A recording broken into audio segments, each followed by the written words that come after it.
My parents, bless their hearts, taught me that awful prayer.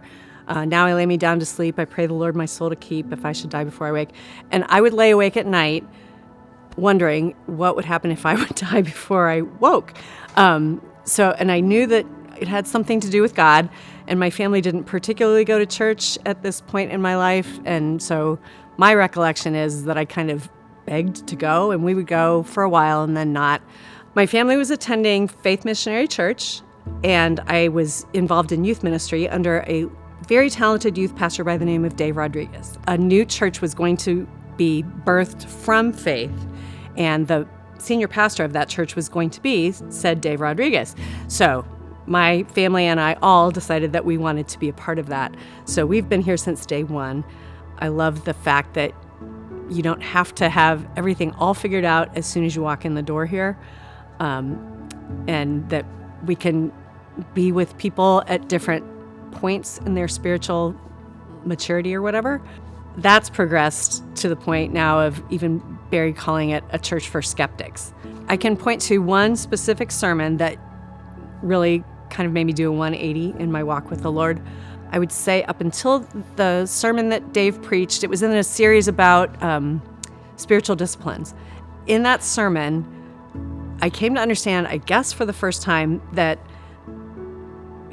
my relationship with God is not as transactional as I was making it. He's not the spiritual ATM in the sky where if I do all the right things, then he will produce for me and answer my prayers, give me a good life, whatever that looks like.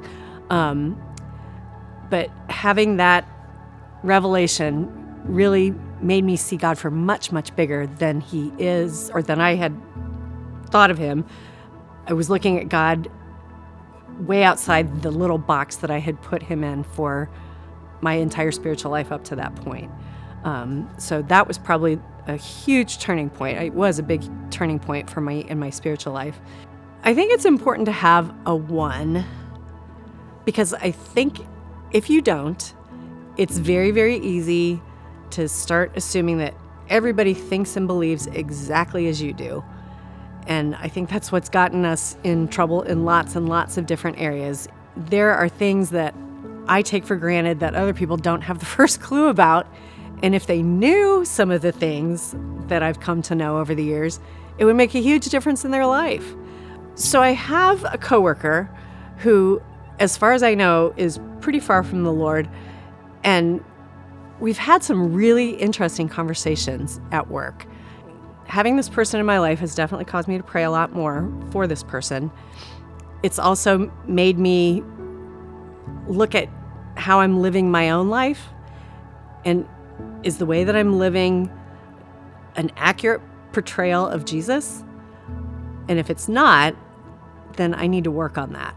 If you think you don't have a one, I would encourage you to try to dig a little deeper in the relationships that you do have.